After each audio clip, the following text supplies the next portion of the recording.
오늘 은혜 나누실 하나님 말씀 보겠습니다. 요한복음 10장 34절에서 36절까지 화면 보시고 같이 읽겠습니다.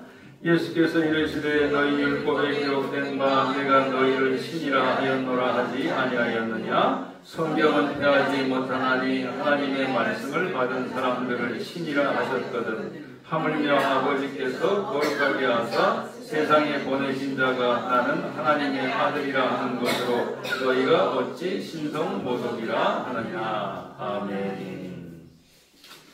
다시 한번 기도하겠습니다. 주님, 이 시간 주님의 생명 양식을 풍성히 받기 원합니다. 믿음의 식욕이 왕성하게 일어나게 하여 주옵소서. 말씀을 들을 때 귀를 활짝 열어 주시옵시고 그 말씀이 육신이 됨과도 같이 능력이 되게 하여 주옵시고 우리의 영혼이 되살아나게 하시고 육신이 강건함으로 회복되게 하시고 또 담대히 전파할 수 있는 능력도 허락하여 주옵소서. 예수님 이름으로 기도하옵나이다. 아멘. 마지막 절에 신성모독이라고 하는 것은요, 한자로 되어 있기 때문에 좀 풀이해드리면 하나님의 거룩하신 이름을 더럽히는 걸 말하는 겁니다. 예. 오늘 말씀의 제목이 하나님의 말씀을 받은 사람이에요. 예. 그런데 성경에는 놀랍게도 뭐라고 되어 있냐면 하나님의 말씀을 받은 사람을 신의 아들이래요. 신의 아들. 성도님들 하나님의 말씀을 받으신 줄 믿습니다. 네.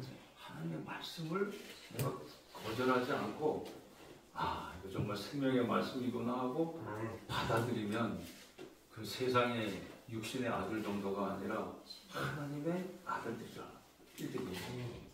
네. 그래서 요한복음 1장 12절에 보면 좀 다르게 표현되어 있죠. 영접하는 자, 그 이름을 믿는 자에게는 하나님의 자녀가 되는 권세를 주셨으니 이는 혈통으로나 육정으로나 하지 않고 오직 하나님으로부터 난 자들이니라. 네, 그렇게 말씀하고 있는 겁니다. 그러니까 그 영접하는 자, 그 이름을 믿는 자에게는 하나님의 자녀가 되는 권세를 주셨다 그랬거든요. 그 하나님의 자녀하고 여기 신의 아들이라고 하는 말하고는 같은 말이에요. 그런데 놀랍게도 구약성경의 번역자는 그걸 하나님의 자녀라고 표현을 안 하고 신의 아들이라고 표현하는 이유는 뭐냐면 일반 사람들도 알고 있는 일반 세상의 신들, 세상의 신들, 일반 사람들은 하나님 모르는 경우가 있잖아요. 그런 경우라도 이 사람이 높임을 받는다는 뜻이 되는 겁니다. 내가 예수를 제대로 믿는다면 내 형편에 관계없이 세상 사람들로부터도 인정을 받는 거. 아브라함에게 블레셋 왕이 찾아왔잖아요. 내가 너를 살펴보니까 하나님 너와 함께 계시다고 하는 걸 내가 알겠다고 그랬거든요. 그와 같은 이치입니다. 불신자의 입장에서도 자기는 하나님을 비록 안 믿지만 저 사람은 하나님하고 함께하는 사람이라는 생각이 들 정도인 그 상태를 말하는 거예요. 그래서 예수님이 이 땅에 오신 목적이 뭐냐? 하나님의 자녀가 되게 하고 우리에게 영생을 주시기 위함입니다. 영생을 주셔가지고 우리와 영생토록 교제하시기 위해서 예수님이 오신 겁니다. 그런데 예수님께서 이걸 이렇게만 말씀하신 게 아니고요. 다르게도 말씀하셨다는 겁니다. 뭐라고 말씀하셨냐면 신을 선한 목자에다가 또 우리를 양의 관계로도 가르치셨다는 거예요. 갑자기 우리가 신의 아들에서 또 양으로 둔다고 그랬잖아요. 그죠? 그걸 이상하게 생각하시면 안 돼요. 왜냐하면 예수님의 이 기가 막힌 비유를 통해서 여기서 하나님의 사랑과 우리의 위치를 확인할 수 있기 때문에 그런 겁니다. 뭐냐? 선한 목자, 하나님, 예수님은 어떠신 분이시냐? 양을 위해서, 하나님 자녀를 위해서 목숨까지 버리신다고 말씀하신 겁니다. 목숨까지 버리신다. 정상적인 가정이라면 참된 부모는 자녀를 위해서 목숨까지 버릴 각오가 되어 있습니다. 양의 특징이 뭐냐? 양의 특징은요, 전적으로 혜택만 받아요. 양은 전적으로 혜택만 받는 존재입니다. 선한 목자가 해주는 대로 해야 양은 살아요. 해주는 대로 해요. 심지어 어린 양은 자기 힘으로 눕지도 못합니다. 그래서 시편 23편에 보면 다윗이 자기를 양으로 비유하고 푸른 초장에 누이시며 그렇게 되어 있잖아요. 혼자서 누워서 못 잡니다. 관계의 핵심입니다. 선한 목자와 순전한 양의 관계는 뭐냐면 의심이 없다는 겁니다. 서로 간에 신뢰해요. 의심이 없고 완전히 소통합니다. 근데 놀라운 것은 주인이 아니면 안 됐습니다. 주인이 아니면 순하긴 한데. 자, 인생의 방향을 결정하는 만남이에요.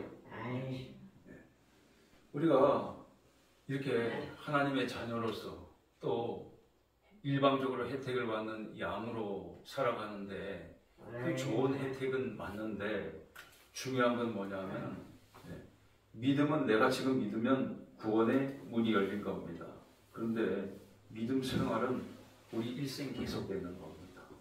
그래서 예수 믿는 게 때로 어렵게 느껴지는 거예요.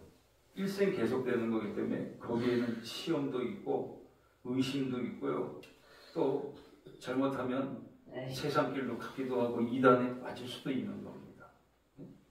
그럼 우리가 하나님의 자녀로서의 혜택을 얼마나 오래 잘 이어갈 수 있는가, 이게 중요한 문제가 되는 겁니다. 그러려면 우리가 이 인생의 방향을 결정하는 만남을 잘 이루어야 되는 거죠. 군사구 일체라고 하지 않습니까? 우리는 좋은 지도자를 만나야 되는 줄로 믿습니다. 그 좋은 지도자를 만나야 우리가 이 나라가 안정이 돼야 우리가 잘 살 수가 있는 거니까. 또 좋은 부모를 또 만나야 된다고 이야기합니다. 왜? 좋은 부모 거창하지 않아도 됩니다. 하나님의 말씀을 내게 가르쳐 주시는 부모이고 그 모범을 보이는 부모이면 최고의 부모인 줄로 믿습니다. 나에게 세상 가치 정도가 아니라 천국 가치를 알려주는 부모면 최고의 부모님인 줄로 믿습니다. 그 다음에 스승입니다. 스승. 저는 주일학교 교사들 모아놓고 한번 강의한 적이 있었는데 가가지고 말씀을 전하는데 이들이야말로 천국 교사라고 자부심을 불어넣어 줍니다. 맞습니다. 저는 주일학교 때 배운 게 아직도 기억납니다. 근데 저만 그런 줄 알았더니 제 주변에 제 친구들도 다 그렇게 얘기합니다. 어렸을 때, 세상 때묻지 않았을 때, 순전한 마음일 때 들었던 게 평생 갑니다. 자, 오늘 말씀이 언제 있었느냐? 예수님께서 수전절에 성전에 가셨어요. 수전절이라고 하는 것은 성경에 여기 딱 한 번 나옵니다. 언제냐? 구약이 말라기 선지자를 끝으로 끝나고요. 그 다음에 신약이 세례 요한 때부터 시작이 된다고요. 그 사이에 400년 동안이 암흑기예요. 이 400년 동안에는 하나님께서 예언도 거의 주시지 않으셨습니다. 소수의 사람에게만 전달이 되었을런지 역사는 기록이 되어 있지 않아요. 그 사이를 신약과 구약의 중간기라고 이야기합니다. 그 중간기에 주님이 오시기 전 165년에 이스라엘 민족이 그 당시에는 시리아의 통치를 받고 있었어요. 시리아의 통치를 받고 있었는데 그 시리아 왕이 말이에요. 얼마나 이스라엘 사람들을 무자비하게 대했는지 몰라요. 근데 이스라엘 민족들이 들고 일어나게 된 결정적인 사건이 있었습니다. 그 뭐냐면 이들이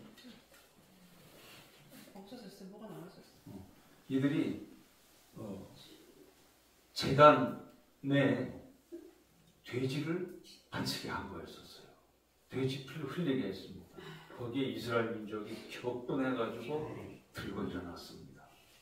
그 중심 인물이 뭐냐면 제사장 아들인 유다 마카베오라고 하는 사람이에요. 그래서 유다 마카베오를 중심으로 해가지고 이 독립운동을 하게 되는데 승리하게 됐어요. 네. 근데 일시적으로만 승리했습니다. 그걸 성전을 다시 거룩하게 청소했다 그래가지고 휴전절이라고 이야기합니다. 예수님께서 그날이었어요. 유대인들이 질문을 합니다. 예수님한테 당신이 진짜 그리스도면 이 민족을 구원하실 메시아로 오신 분으로 기름 부으심 받으신 분이면 그러면 우리한테 증거를 보이라고 요청을 한 겁니다.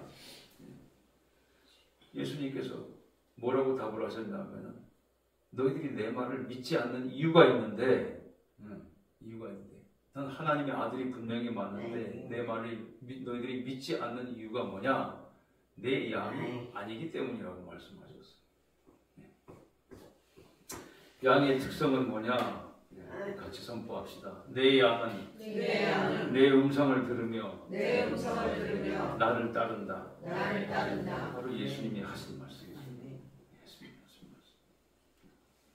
좋은 관계의 특징은요 어떠냐면은 무조건적인 신뢰와 순종을 갖고 있습니다. 저는 요즘에도 유심히 보는 게 동네에 반려견을 유심히 봅니다. 저는 어렸을 때 강아지를 한번 키워봤다가 쥐약 먹은 쥐를 이 강아지가 먹고 죽는 걸 보고 그 다음부터 다시 안 키웁니다. 근데 요즘에 보니까 반려견이 그렇게 영특하고 사람 말을 어떻게 사람처럼 잘 알아듣는 것 같기도 하고 어떤 면에서는 사람보다 더 나은 것 같기도 해요. 왜? 반려견은 주인에 대해서 한결같이 반가워해. 이상하더라고. 네. 사람조차도 기분 나쁜 일 있으면 상종 안 할 수도 있는데 그런 거 없더라고요. 반려견은. 또 우리가 정상적인 가족이라면요 좋은 가정일수록 또 좋은 가족일수록요 의심이 없습니다. 의심이 없어요. 네. 그래서 웬만한 건 다 합니다. 그냥 시키는 거에 대해서 기분 나쁜 생각을 전혀 안 해요. 네. 목자와 양의 관계도 마찬가지입니다. 야단을 맞아도 전혀 기분이 안 나고 사람은요 다른 사람 말을 듣고 그대로 하는 걸 싫어합니다. 왜? 자기 자존심이 있으니까. 저도 그렇습니다. 쉽게 그대로 안 다룹니다. 내가 바보도 아니고. 그런데 바보가 되는 경우가 있습니다. 주님의 음성을 들을 때입니다. 전혀 기분 나쁘지가 않습니다. 의심이 들지도 않아요. 네. 또 그대로 순종해도 뭐 사람들 앞에서 내가 무슨 위신이 상한다고 생각이 전혀 안 듭니다. 왜? 주님의 말씀을 들은 것에 대한 기쁨이 있기 때문에 그렇습니다. 너희들은 신들이라고 그랬어요. 그게 어디 나오냐? 시편 82편 6절에 보면 하나님의 말씀을 받은 너희들은 신들이며 지존자의 아들들이래요. 딸도 다 포함됩니다. 예. 근데 신은 신인데 똑같은 신이 아니고 하나님 아버지는 대문자로 되어 있어요. 지옥이. 근데 하나님의 말씀을 받은 자들, 아들들은 소문자로 되어 있습니다. 네, 소문자. 영어 성경에는. 자, 예수님이심을 증명한다 그랬어요. 예수님께서 나는 하나님의 아들이다. 네. 그게 어색하지 않은 이유가 뭐냐? 네. 바로 하나님의 말씀을 받은 너희들도 하나님의 아들 신이라고 그랬는데 그럼 나 하나님의 말씀을 가지고 온 예수님이 당연히 하나님의 아들이신 거죠. 당연히. 오늘이 어버이 주일이더라고요. 성경에서 효도 이야기를 제가 좀 정리를 해봤습니다. 성경에서 누가 효자일까, 효녀일까? 뭐 여러 명 나오더라고요. 우선은 아브라함의 아들인 이삭은 효자였습니다. 왜냐하면 그때가 청소년기로 자라고 있을 무렵인데 아버지 아브라함이 자기 칼을 대려고 했을 때 거기에 무슨 완강하게 저항했다든지 그런 게 나와 있지는 않습니다. 그냥 아버지를 믿고 아니 번제드릴 번제드릴 나무는 있는데 왜 양이 없습니까? 또 요셉이죠. 온 가족을 부양했던 사람이고 총리까지 올랐으니 가문의 명예를 드러낸 사람이고 또 입다의 딸도 있습니다. 그 소원을 세상 사람들 같으면 뭐 안 지키고 말지 뭐. 그런데 입다의 딸은 아버지가 하나님의 이름으로 맹세한 것에 대해서 결코 가볍게 여기지 않았어요. 룻입니다. 시어머니를 순종했어요. 그리고 다윗 왕조가 열렸습니다. 그런데 다 합쳐도 예수님보다 효자는 없습니다. 왜냐하면 이삭은 죽지는 않았고 예수님은 화목제물로 친히 죽으셨습니다. 하나님 말씀을 받고 전하셨고 죽기까지 복종하셨어요. 곧 십자가에서 죽으셨다고 되어 있습니다. 오늘 말씀의 결론은 뭐냐? 믿음의 대를 이어가자 이겁니다. 믿음의 대를 어떻게 우리 이어갈까요? 아브라함은 죽기 전에 자기 후손들의 430년 앞의 모습까지 다 보고 갔습니다. 다윗은 자기 후손 중에 대대로 하나님의 말씀을 버리지만 않으면 대대로 왕이 될 걸 꿈꾸면서 건축에 헌신했어요. 그래서요, 최고 수준의 효도는 뭐냐? 말씀을 잘 전수해 주는 겁니다. 말씀을 잘 이어받는 거. 그게 효자고 효녀인 겁니다. 받은 자의 사명이에요.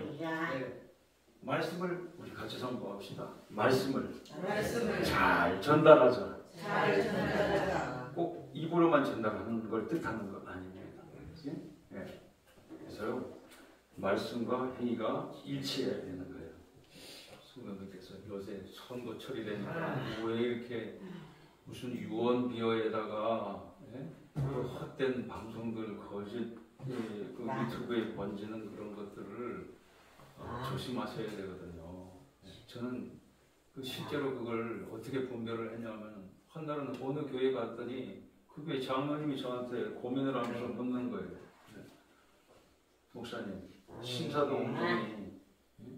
운동이 그게 복음적인 겁니까? 아니면 이단입니까? 딱 묻더라고. 그래서 그건 이단이죠. 그랬거든요. 근데 전 몰랐어요. 그 얘기 할 때까지. 알고 봤더니 그 교회 담임 목사님이 거기에 빠졌어요. 거기 빠졌어요. 그래서 어떻게 되냐면 버스가 대절해가지고 수요 예배 때 그 교회에 막 가고 그랬습니다. 얼마나 많이 가는지. 다른 남의 교회를 갖다가 그렇게 갈 리가 특별한 일 아니면 뭐겠어요. 보니까 바가지에다가 물을 여기 갖다 놓고 자기가 기도하면 금으로 바뀐다는 거야. 금으로. 진짜로 바뀌었어요. 진짜로 바뀌었다고요. 무슨 문제가 아니라니까. 갖다 놓고 기도하면 금으로 바뀌어요. 금으로. 그 사람들이 다들 금 때문에 갔을 거 아니에요, 그죠? 근데 이제 그 장로님은 그게 이상하다고 봐서 저한테 질문을 했던 거예요. 그래서 교육자 특별조사위원회가 열려가지고 그걸 조사를 했어요. 조사를 해가지고 그 담임 목사님이 자기가 안 하겠다고 그런 거예요.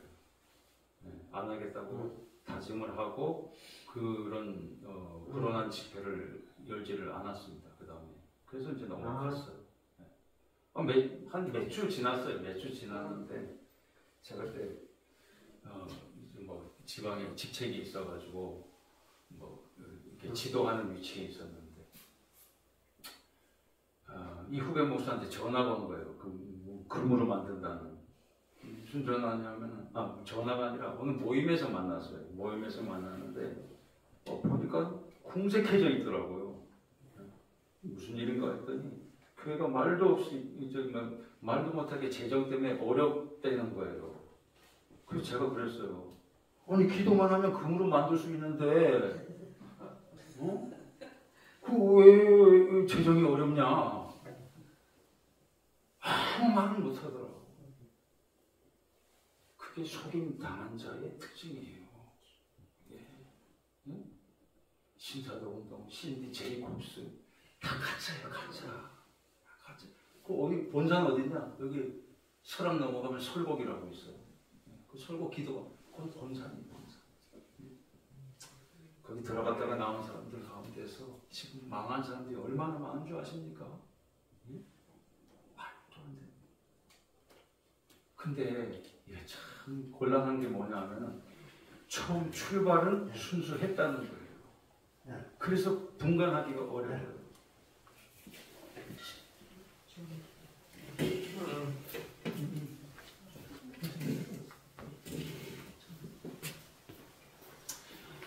분간하기가 어렵다는 거예요. 그게. 그렇기 때문에 성도님께서 그걸 분별을 하시려면 복음적인 교회를 꼭 오셔야 되는 겁니다. 그렇지 않으면 분별이 안 가요. 양은 실제로도 근심입니다. 여기서 여기까지 2, 3m 밖에는 가지를 못해요. 양. 목자가 인도해 주어야만 가는 거. 우리 성도님들에게 말씀을 생명으로 받는 하나님의 자녀된 명예가 얼마나 큰 명예와 복을 꼭 이어가시기를 주님께 축원합니다. 오늘 이 찬송을 할 텐데요. 한 가지 제가 말씀을 드리고 찬송을 합시다. 뭐냐면은 어느 분이 그러세요. 목사님, 저는 이 찬송이 579장이 자기한테는 안 맞는다는 거예요. 왜? 자기한테는 하나님의 말씀을 어려서부터 전달해준 어머님이 아니고 어려서부터 자기는 어머니한테 욕만 바가지로 먹고 성장했대. 욕만 바가지로 먹고. 그래서 이 찬송을 부를 때마다 상처를 받는데. 근데 한날 어느 국회의원이 택시를 타고 집에 가는데 보니까 어떤 여인, 어떤 나이 드신 분이 와가지고 굽신굽신하면서 잘 다녀오세요 하고 존댓말까지 하는데 보니까 택시기사가 있다가 그 국회의원이 원체 유명한 사람이니까 누구세요? 파출부인가요? 그랬대. 근데 사실 어머니였어요. 그분 어머니였어요. 네. 근데 자기는 그렇게 존대받고 자랐으니까 저 사람이 저렇게 됐고 자기는 어려서부터 욕만 바가지로 먹어가지고 목사가 됐구나 그런 생각이 들어요.